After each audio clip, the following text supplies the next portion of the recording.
I am Kalman J. Likwanan. Today I'm gonna discuss to you what is negotiation, mediation, arbitration, and reconciliation. First, negotiation.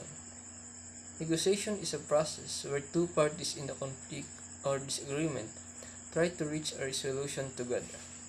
During a negotiation, the parties or their representatives discuss the issues to come to a resolution. Before a negotiation, each party should consult a lawyer. Consulting a lawyer allows each party to be well aware of their rights and duties for the matter they want to resolve. Another meaning, it is a strategic discussion that resolves an issue in a way that both parties find acceptable. In a negotiation, each party tries to persuade the other to agree with his or her point of view. By negotiating, all involved parties try to avoid arguing but agree to reach some form of compromise. In Tagalog, pakikipag-ayos. Principles of negotiation. First, distinguish between positions and interests. Move from position to interest. Third, list all the interests according to priority. Fourth and last, think of positions as only one of many solutions to the problem. Next, mediation. Mediation is a process where a neutral person assists the parties in discussing the matter and reaching a resolution. A neutral person is a person who does not support either party in the conflict. The person is called the mediator, and they help the parties communicate. A mediator ensures that communication between parties is fair and honest. The mediator is not a judge or an arbitrator and cannot take the side of either party, give legal advice, or provide counseling.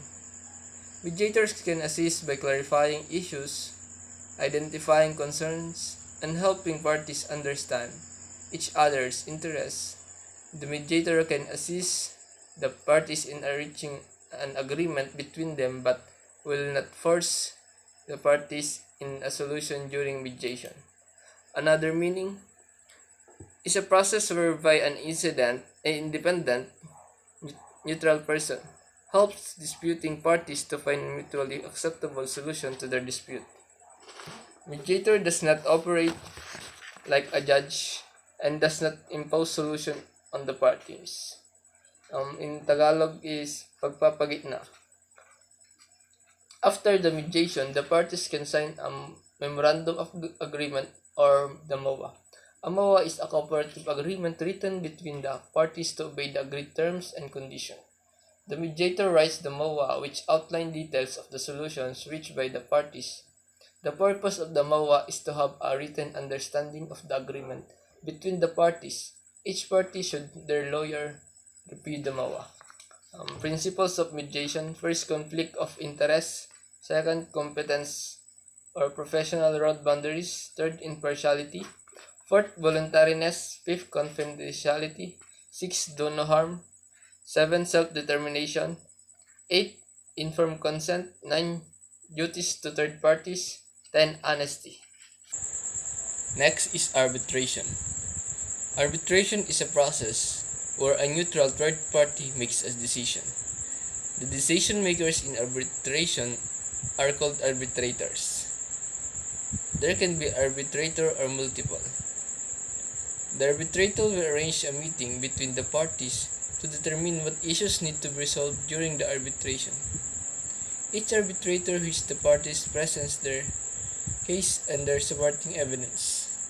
The arbitrators may also request each party to provide their case and supporting evidence in writing, called written submissions.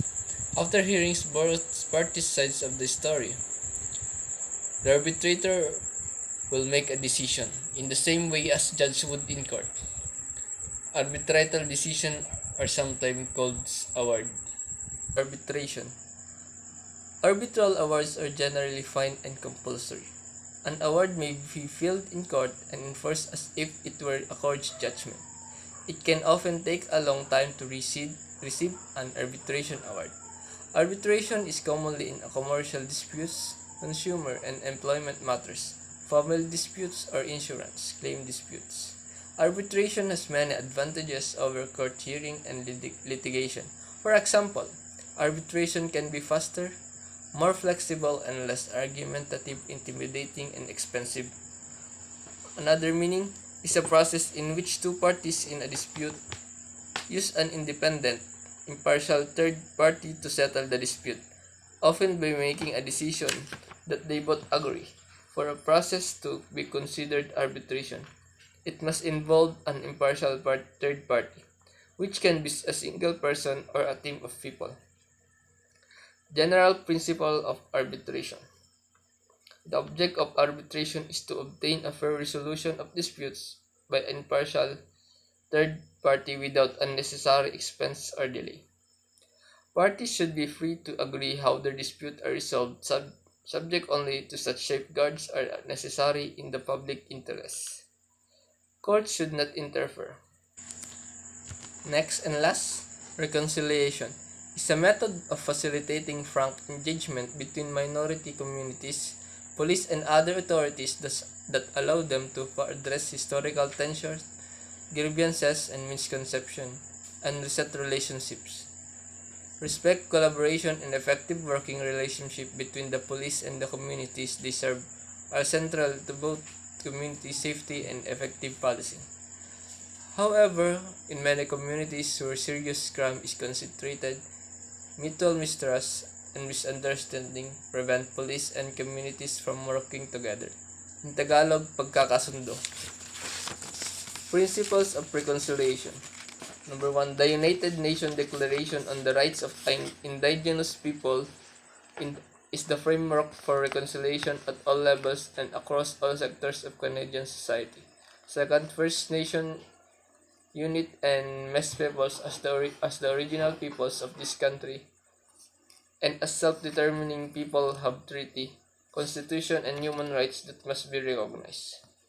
Reconciliation is a process of healing of relationships that require public trust sharing, apology, and commemoration that acknowledge and redress past harms. Fourth, reconciliation requires constructive action on addressing ongoing legacies of colonialism that have had destructive impacts on Aboriginal people's education, culture, and language, health, child welfare, the administration of justice, and economic opportunities and prosperity. Fifth, reconciliation must create a more equitable and inclusive society by closing the gaps in social, health, and economic outcomes that exist between Aboriginal and non-Aboriginal Canadian. Sixth, for the perspective and understanding of Aboriginal elders and traditional knowledge keepers of the ethics, concept, and practices of reconciliation are vital to long-term reconciliation. Seventh, supporting Aboriginal people's cultural revitalization and integrating indigenous knowledge, system, oral histories, laws, protocols, and connection to the land into reconciliation the process is essential. 8. Reconciliation requires political will, joint leadership, trust building, accountability, and transparency as well as a substantial investment of resources. That's all. Thank you.